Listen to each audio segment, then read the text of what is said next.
Бүгінгі сіздермен қозғайтын тақырыбымыз дініміздің тірегі болған Пайғамбар алейхиссалату вассалам көзімнің қарашығы деп мақтаған намаз жөнінде болмақ ағайын. Намаз Алла субханаху ва тағаланың пендесіне берген үлкен сыйы. Араб тілінде салах дейді. Сала деген сөз байланыс, иттисал, сила. Алла субханаху ва тағала пендесін өзімен байланысқа шыққанын қалайды. Күніне 5 рет шақырады. Алла субханаху ва тағала пендесіне 50 уақыт берген еді. Пайғамбар алейхиссалату вассалам Муса алейхиссаламның кеңесімен оны 5 уақытқа Алладан сұрап отырып азайтты. Хақ субханаху ва тағала менің құзырымда тағдыр өзгермейді. Сенің үмметің 5 уақыт өтесе де мен оны 50 қылып қабылдаймын деді. Әл-хасанату би ашри амсалиха. Бір сауапты істесеңіз, Алла субханаху ва тағала оны 10 есе қылады дейді. 50 уақыт намазды өтеп атқандай болып саналамыз күнделікті 5 уақытымызды өтесек те. Неге бір уақытқа жинап қойып қоймады барлығын? Таңға, немесе түнге, немесе түске 50 уақыт еді ғой. Неге осы уақыттар таңдалды соның ішінде? Ода да хикмет бар, ода да даналық бар. Азанмен тұрасыз, байланысқа шығасыз. Түсте қу тіршілікпен жүгіріп жүресіз, тағы бір байланысқа шығасыз. Түс қайта тағы да кешкісін, түнде ең соңғы амалыңызда Алламен байланысқа шығып, құтылып алайық деп оқудан арылуымыз керек ағайын. Құтылып алайық деп оқудан арылу керек. Алла субханаху ва тағала сізді өз құзырына қабылдап жатыр. Мына дүниеде жай әшейін бір бастығыңыздың құзырына шығу үшін, бір танымал кісінің құзырына шығу үшін араша саласыз, ананы саласыз, мынаны саласыз ортаға, айтшы дейсіз, қабылдасыншы дейсіз. 2 айдан кейін сен жазып қойды қабылдауына десе де риза болып жүресіз.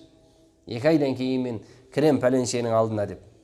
Барлық тіршіліктің бәрін тоқтатасыз. Әдемі киіміңізді киіп, сізден жеркенбейтіндей сөз таптайсыз. Иіс су басқа тағысын тағы реттеп барып, алдына барып отырасыз. Не үшін? Бір мәселеңіз шешу үшін. Патшалардың патшасы Алла субханаху ва тағала күніне 5 рет кел деп қабылдауына күтеді. Мәселенің бәрін айт. Сұра Алладан. Береді. Аллах Тағала барлығын естетті, береді. Оған күш құдіреті жетеді. Ендеше сол қабылдауына тұрған кезде Аллаху акбар деп дүниенің барлығын артқа тастаймыз. Жүгіріп жүрген тіршілігіміздің бәрін артқа тастап Алланың құзырында тұрамыз. Қолымыз байлаулы, көзіміз төменге сәждеге қарап, жан-жаққа алаңдамайсыз. Тіліңіз тек қана зікірде болады. Алланың кәламын оқисыз. Басқа ештеңемен шұғылданбайсыз. Құлағыңызбен басқа нәрселер барынша естімеуге тырысасыз. Намаздың алдында саптарың түзулеңдер, арада бос орын қалмасын деген сөзді ғана айту керек еді имамдар. Бүгінгі таңда ұялы телефонды да қосатын болдық. Даусын басып қойыңдар деп. Неліктен? Себебі басқа нәрсе бізді ойымызды бөлмесін деп. Абу Бәкір Сиддиқ үйіне келген кезде сендер тіршіліктерін жалғастыра беріңдер, мен сендерді намазда естімеймін дейді екен. Өкінішке орай біздің ондай намазымыз жоқ. Сол үшін не істейміз? Жан-жақтың бәрін барынша басып, тынышталдырып, сөйтіп намазға тұрамыз. Ойымыз бөлінбесін деп. Себебі Аллах Тағала ақимис салата ли зикри дейді. Мені еске алу үшін намаз оқы дейді. Яғни намазында мені еске алатын бол. Дүние тіршілік анау мынау емес. Бірақ пендеміз кетіп қалады. Мына ой, жүйрік, бір сәтке тоқтамайды ол, тынышталмайды. Бір нәрсені ойлап отырасың, намазда тұрған есіңе түсіп, мен бұған қалай кеп қалдым деп, одан анаған артқа қарай қайтарсаң, әйтеуір бір нәрседен басталған, сөйтіп, содан ары қарай кете берген 4-ші ракатқа кеп қалғаныңды білмейсің кейде. Намазға тұрған кезде Алланы еске алатындай намаз болу керек ағайын. Басқа дүниенің бәрін жейстіріп қойып, сондай намазда тұруымыз керек. Пайғамбар алейхиссалату вассалам мына дүниеде маған ұнаған нәрселердің бәрімізге де осы дүниеде мына үлкен жасты кісілер бар, әсіресе бір ұнатқан нәрсеміз бар. Аллах Тағала өзі жүрегімізге салып қойды. Әйел, бала-шаға, мал-мүлк, алтын, күміс, әсемделген ат, егін, басқа тағысын тағы. Ол бар іште махаббат ол нәрселерге. Пайғамбар алейхиссалату вассалам өзінің мына дүниеде жақсы көрген нәрсесін айтқан екен. Ізгі әйел, жақсы әйелің болса, үйіңде береке бар, өмірің тыныш. Құлақ миыңды жей беретін біреу болса, өмірің тоздырып жібереді. Қош иіс дейді екіншісі, үшіншісі намаз деген екен. Мына дүниеде маған қатты ұнаған нәрсе деп. Үшеуі де қалады бұл дүниеде. Әйелің де қалады, қош иіс те қалады, намазың да қалады ақыретке, өзіңмен бірге тек қана сауабы ғана кетеді. Ақыретте Алла субханаху ва тағаланың дидарын көрген кезде айтады екен: «Я Рабби, сені көрмей талай саған сәжде еттім. Бір рет рұқсат етші, сені көріп тұрып сәжде етейін». Жоқ, сәжде қалды сол Заревостокта ол бәрі. Бұл жер рахаттанатын жер. Бұл жер соның жемісін жейтін жер. Алла субханаху ва тағала мына дүниедегі істеген құлшылығымыздың, істеген ізгілігіміздің жемісін береді.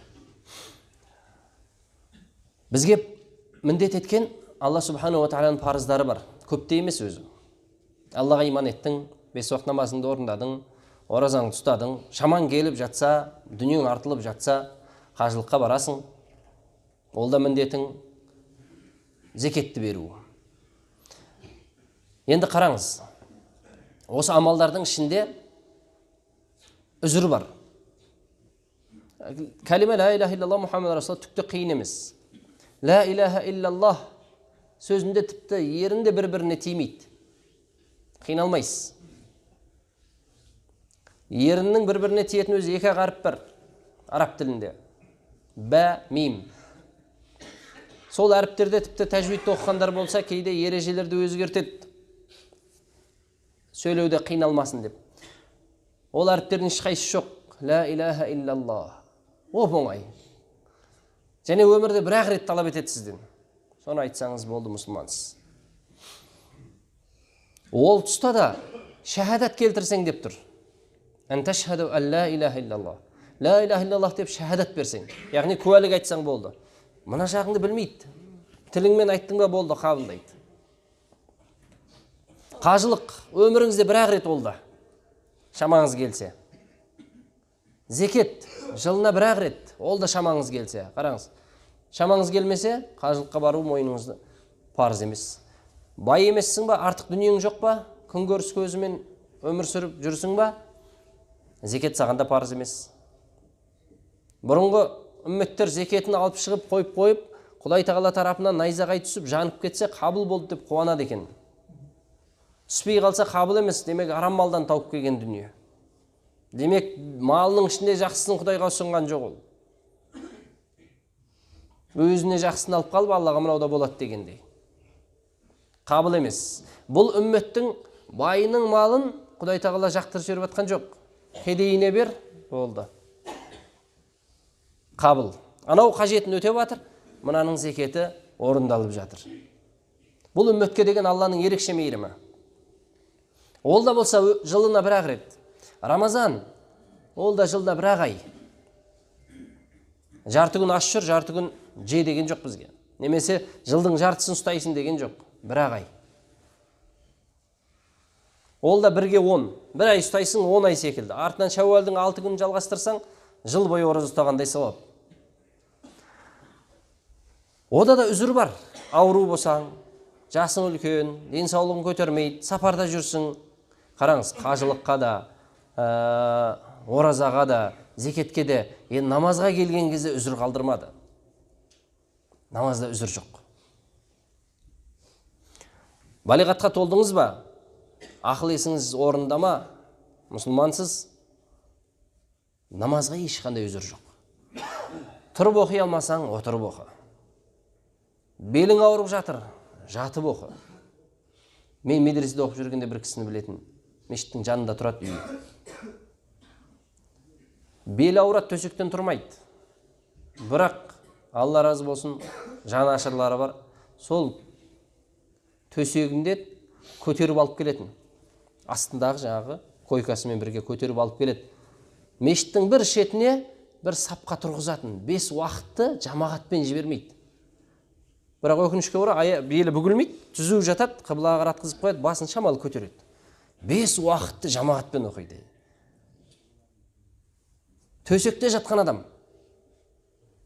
сап-сау болып жүріп, сағатқа қараймыз да, үлгереміз, қанағы барып оқимын, уақыт бар ғой әлі, өзім оқып аламын деп жүре береміз.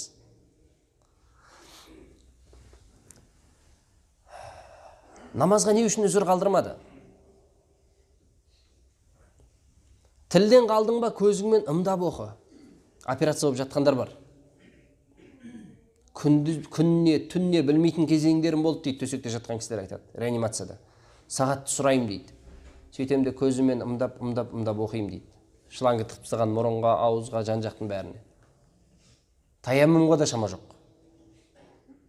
Көзімен ымдап оқиым дейді.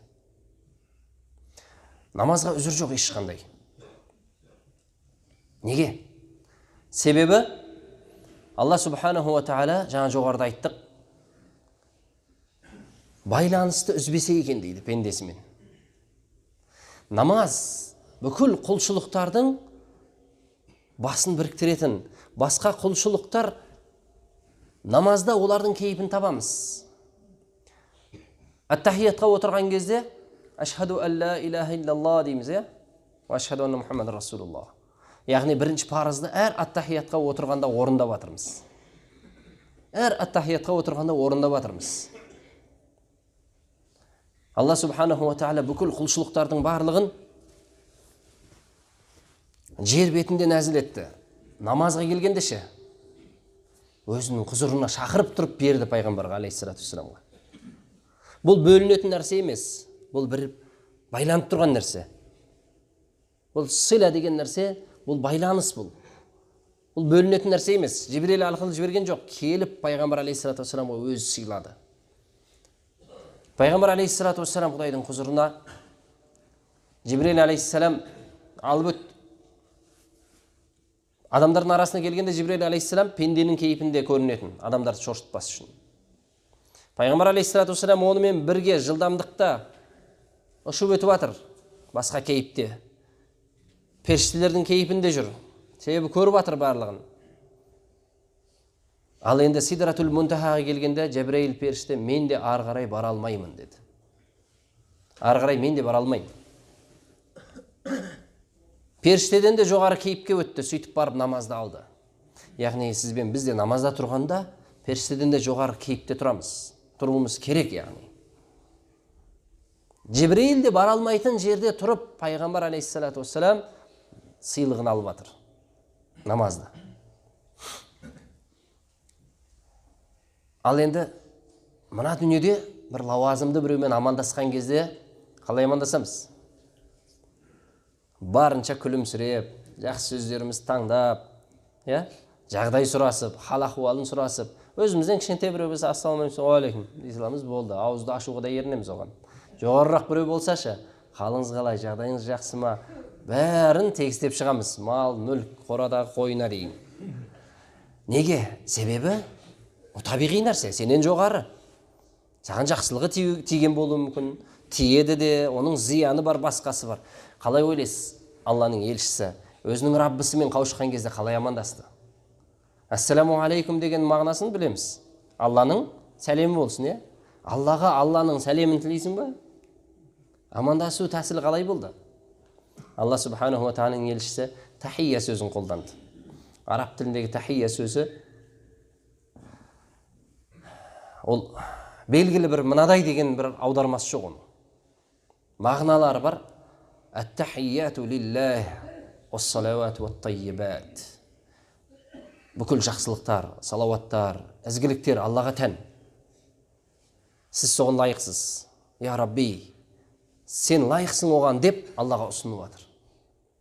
Алла субханаху ва тағала пайғамбарымен ассаламу алейка айюхан наби деді. Ей пайғамбар, Наби деген сөзді Алла субханаху ва таала өзінің елшісіне көп қолданады Құран кәрімде. Бір ретте атын айтып, ей Мұхаммед деген емес. Я Яхия, я Закария, я Муса. Құран кәрімде келеді көп. Бірақ пайғамбар алейхиссалату вассалам тіпті ескерту беріп жатса да, лима тухарриму ма ахаллаллаху лак. Алланың адал еткен не үшін өзіңе арам етіп алдың? Табтағи мардата азуажик. Әйелдеріңнің көңіліне қараймын деп ескерту беріп жатыр. Бірақ сол жерде де я айюхан наби еркелетіп, ей пайғамбар. Бастығың сіз шақырып атып, ей Оралхан деп тұрса, дереу білесіз, бір нәрсе айтайын деп жатыр, қазір ұрсайын деп жатыр. Ореке, мынаны неғып бүйтіп қойдың десе, ой, ескертуінің өзі сізге жылы келеді. Неге? Себебі сені еркелетіп шақырып жатыр. Пайғамбар алейхиссалату вассаламға ескерту беріп жатса да, я айюхан наби сөзін қолданады. Құзырында қабылдап тұр. Ассаламу алейка айюхан наби дейді. Ей пайғамбар, алейка, саған. Екеуінің ғана, арада ешкім жоқ басқа. Жебірейіл қап кеткен. Екеуінің арасындағы мәселе, бірақ пайғамбар алейхиссалату вассалам сол жерде тұрып та өзінің үмметін ұмытқан емес. Ассаламу алейна ва аля ибадиллахи салихин. Бізге, яғни пайғамбарларға, өзінің бауырларын ұмыт қалдырған емес. Және құлдарыңның ішінде ізгілерге де Алла сенің сәлемің болсын деп, сол жерде тұрса да, ғашығының қасында, екі ғашық кездескенде үшіншінің болған қаламайды. Бірақ сол жерде тұрса да үмметін ұмытқан емес. Бізге де және үмметінің ішінде ізгі құлдарды айтып жатыр. Я Рабби, ізгі құлдарыңа да сенің сәлемің болсын. Осы жерде тұрып та жаңа қабылдауға қайтып келейік. Сізді қабылдат деңізші, басшыңыз.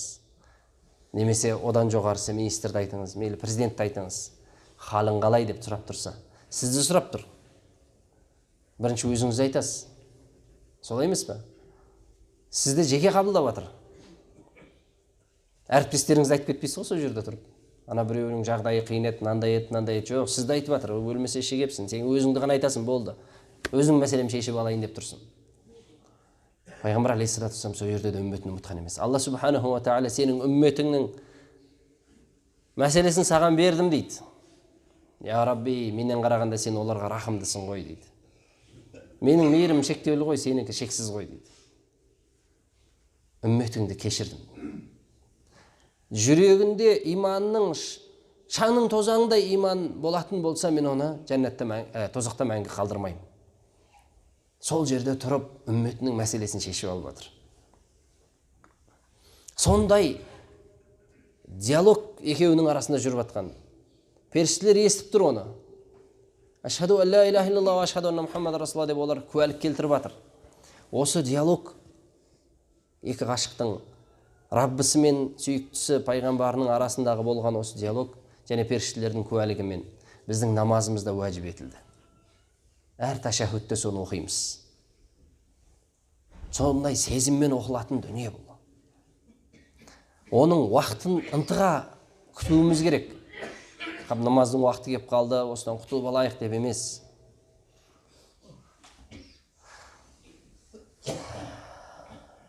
Пайғамбар алейхиссалату вассалам көзімнің қарашығы деп Билалға айтады екен.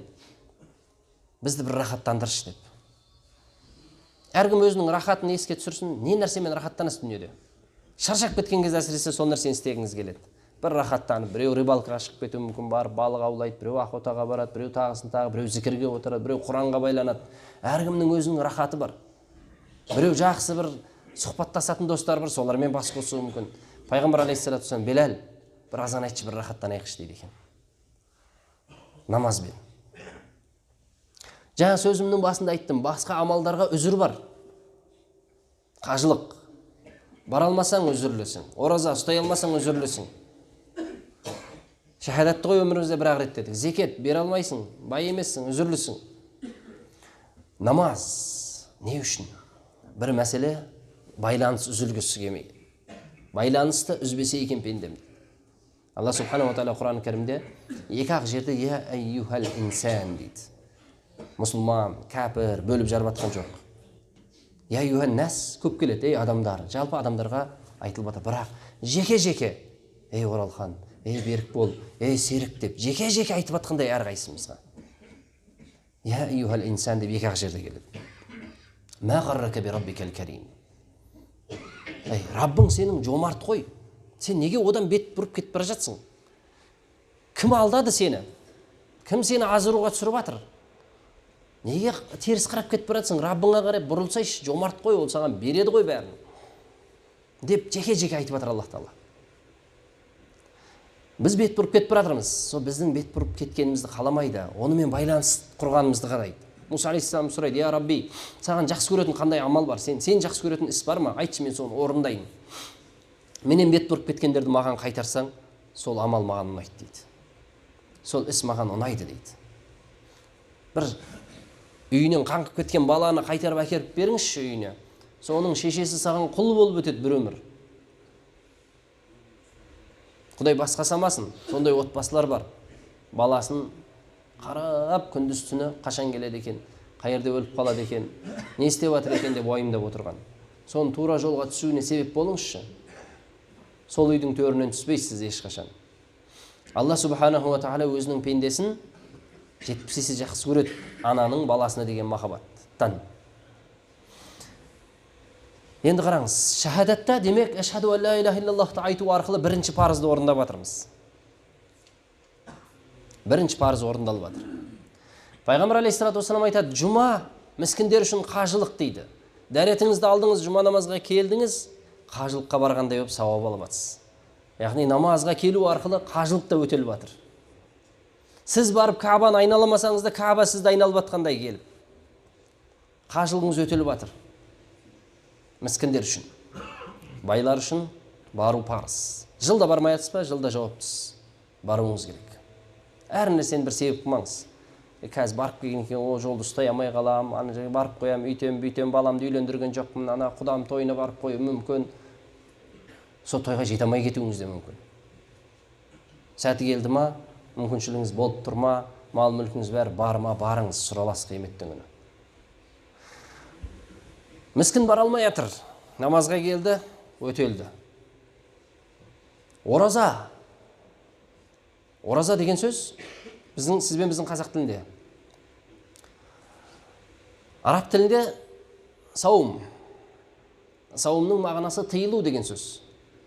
Неден тыйыласыз? Таңның атысынан күннің батысына дейін жеп ішуден, адал болған астан, адал болған жарыңнан тыйыласың. Ал намазға тұрғандашы тыйылудың ең жоғарғы деңгейін өтейсіз. Қолыңызда тыйып тұрсыз, көзді де тыйып тұрсыз, тілді басқа зиян нәрселерден, аяқты да тыйып тұрсыз, құлақты бәр нәрседен тыйылып жатсыз. Ең жоғарғы оразаны ұстап жатсыз намазда. Яғни намаз оразаңда көрінісі намазда бар. Қажылықтығы жаңағыдай, зекеттікші, мал мүлк пен намаздың не қатысы бар деп ойлаймыз. Зекет беру үшін мал мүлк болу керек. Дүние табу үшін адамға уақыт керек. Уақытың болса барасың, тіршілік істеп, дүние тауып, содан шығарып зекет бересің. Солай ғой. Намазға жұмсаған уақытыңыз тура мал мүлк тауып, ақша тауып, содан зекет бергендей. Қанша уақыт әліге кетіп жатса, біреулердің бір минутында пәленбай миллион түсіп тұрады. Барып алдына отырсаң, сен менің уақытымды алып жатсың дейді. Бір сағатта маған мынанша мың түседі дейді. Сол уақытты намазға жұмсады ма?